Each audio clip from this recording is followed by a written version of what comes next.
This is freaking amazing. Wow. I'm gonna go down there and get some awesome fish. Oh my gosh, the guy just fell in there! Oh!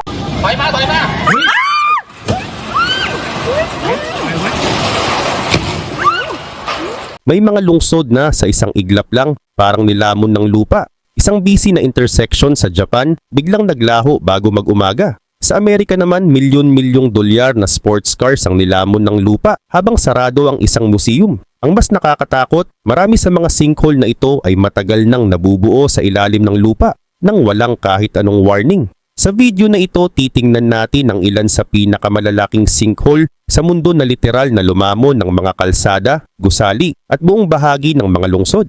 Bago tayo magsimula, paki-like at subscribe naman ng video na ito. Malaking bagay na ito para sa aming mga content creator. Salamat po. At ngayon, simulan na natin. National Corvette Museum in Bowling Green, Kentucky.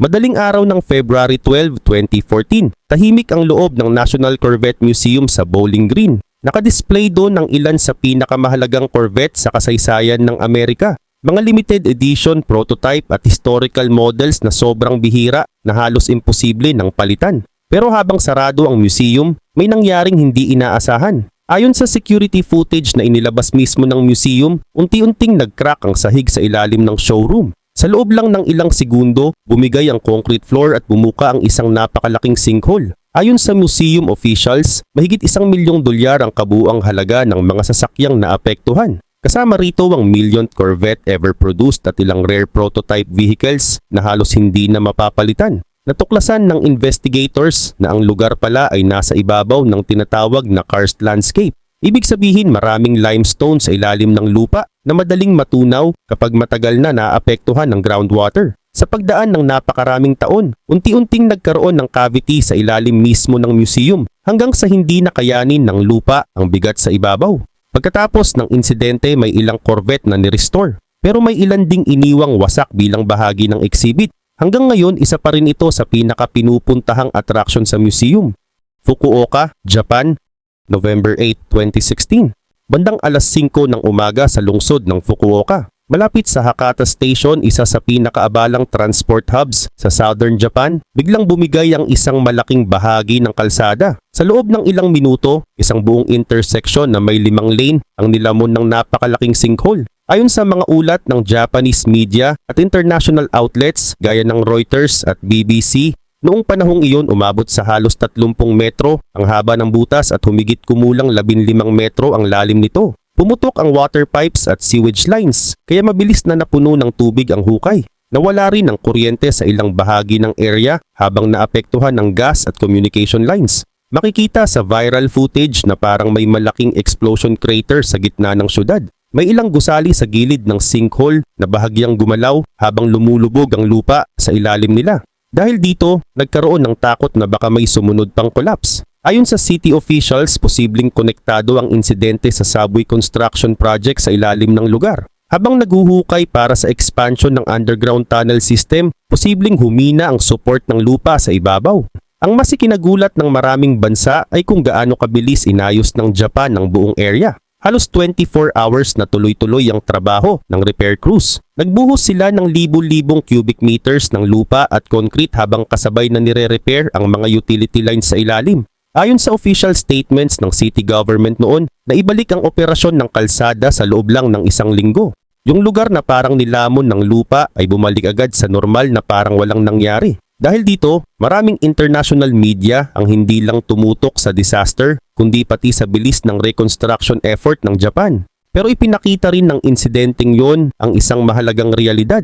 Kahit gaano ka modern ng isang lungsod, may mga panganib sa ilalim ng lupa na hindi madaling makita. At minsan, dekada o siglo nang nabubuo ang problema bago tuluyang bumigay ang lupa sa ibabaw. Maraming sinkhole sa mundo ang konektado sa natural erosion ng limestone. Pero may ilan ding pinalalala ng human activity tulad ng pagmimina, over-extraction ng groundwater at malalaking construction project. Sa madaling salita, hindi lahat ng disaster nangyayari sa ibabaw ng lupa. Minsan tahimik itong nabubuo sa ilalim natin habang nagpapatuloy lang ang normal na buhay ng mga tao sa taas. Puebla, Mexico 2021. Sa isang tahimik na bukirin malapit sa Puebla sa Central Mexico, napansin ng isang magsasaka na may maliit na paglubog sa lupa sa gitna ng kaniyang field. Noong una, parang ordinaryong butas lang. Mga ilang metro ang lapad. Pero habang lumilipas ang mga oras, lalo itong lumalaki.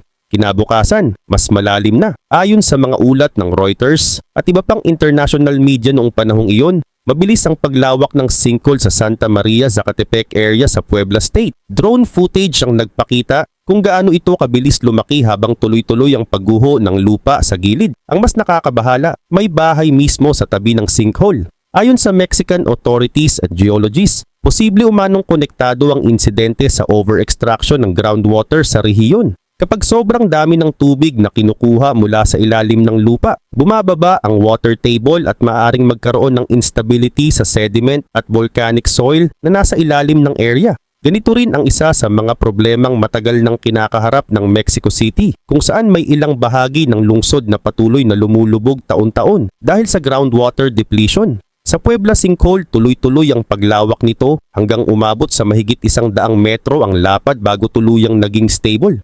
Ngayon ang dating bukirin ay parang maliit ng lawa. Guatemala 2010.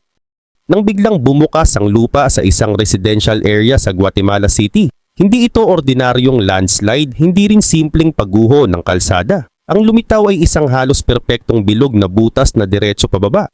Ayon sa Official Disaster Agency ng Guatemala at sa mga report ng Associated Press at BBC noon, tinatayang halos 100 meters ang lalim ng hukay habang nasa around 18 meters ang lapad nito. Sa sobrang linis ng itsura ng sinkhole, maraming tao online ang nag-akala na edited o fake ang aerial photos. Pero totoo ito. At sa loob ng ilang segundo lang, nilamon ng butas ang isang multi-story building at isang bahay. Diretso silang bumagsak pababa hanggang halos hindi na makita mula sa ibabaw. Ayon sa mga geologist, kakaiba ang geology ng Guatemala City. Maraming bahagi nito ang nakatayo sa volcanic pumice. Isang magaan pero madaling ma-erode na material mula sa sinaunang volcanic eruptions.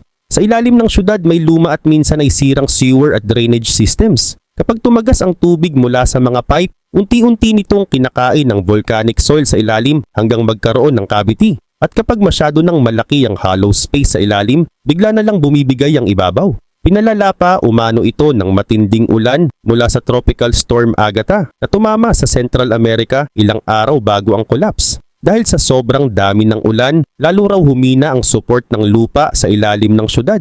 Mas nakakabahala, hindi yon ang unang beses na nangyari sa Guatemala City. Noong 2007 may halos kaparehong sinkhole ring bumukas sa ibang bahagi ng lungsod. Pagkatapos noon, nag-warning na ang ilang geologists tungkol sa kondisyon ng underground infrastructure ng syudad. Pero ayon sa ilang ulat at interviews na lumabas matapos ang 2010 disaster, marami sa mga rekomendasyon ay hindi agad na ipatupad. Kaya nang mangyari ulit ang collapse makalipas ang ilang taon, mas naging seryoso ang usapan tungkol sa lumang sewer system at urban maintenance sa Guatemala City. Batagayka Crater, Russia. Sa remote region ng Yakutia sa Russia, may napakalaking crater na kilala bilang Batagayka. Tinatawag ito ng ilan na gateway to the underworld. At mula pa noong 1960s, hindi ito tumitigil sa paglaki. Hindi ito nabuo ng isang gabi lang tulad ng ibang sinkhole. Ayon sa mga pag-aaral ng scientists mula sa Russia at international climate researchers, nagsimula ang problema matapos putulin ang malaking bahagi ng kagubatan sa area noong panahon ng Soviet Union. Nawala ang natural shade na tumutulong magpanatiling frozen ang permafrost sa ilalim ng lupa. At kapag gumuho, mas maraming frozen ground ang nai-expose sa init ng hangin. Dahilan para lalo pang bumilis ang pagkatunaw. Isang chain reaction na halos hindi na mapigilan. Sa pagdaan ng mga dekada, lumaki ang Batagayka Crater hanggang umabot sa halos 1 kilometro ang haba sa ilang estimate ng researchers. Ayon sa mga climate scientists, mahalaga rin ang lugar na ito dahil para itong giant time capsule ng sinaunang Earth. May mga natagpo ang preserved remains ng ancient animals kabilang ang Ice Age horse at iba pang prehistoric species na libo-libong taon nang nakabaon sa yelo. Pero kasabay nito, may mas malaking concern ng scientific community. Ang permafrost ng Siberia ay naglalaman ng napakaraming organic carbon. Kapag natunaw ito, maaring maglabas ng methane at carbon dioxide, mga greenhouse gas na lalo pang nagpapabilis ng global warming. Kaya para sa maraming scientists, ang Batagayka ay hindi lang simpleng sinkhole.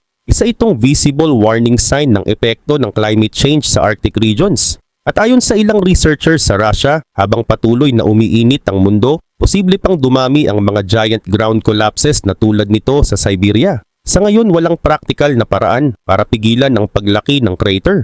Hindi ito kayang takpan ng simpleng engineering project at hindi rin madaling ibalik sa dating frozen state ang permafrost kapag natunaw na ito. Habang tumatagal, mas lumalawak ang sugat sa lupa at sa bawat bahagi ng yelong nawawala, mas maraming bahagi ng sinaunang mundo ang muling lumalabas habang unti-unti ring bumibigay ang mismong pundasyon ng Arctic. Habang mas lumalala rin ng extreme weather, matitinding pag-ulan at pagbabago sa klima sa iba't ibang bahagi ng mundo, maraming scientists ang naniniwalang posible pang dumami ang ganitong klase ng mga ground collapse sa hinaharap. At kahit advanced na ang engineering at technology ngayon, may mga bahagi pa rin ng planeta na hindi natin ganap na kontrolado. Dahil minsan, ang pinakamapanganib na disaster ay hindi nanggagaling sa langit o dagat, kundi tahimik na nabubuo sa ilalim mismo ng ating mga paa. At iyon ang ilan sa mga pinaka-nakakagulat na sinkhole incidents na literal na lumamon ng bahagi ng mundo sa harap mismo ng mga tao. Dahil sa huli, hindi lang mga gusali at kalsada ang pwedeng mawala kapag bumigay ang lupa, kundi pati mga komunidad, kabuhayan at mismong pakiramdam ng kaligtasan ng mga taong nakatira rito.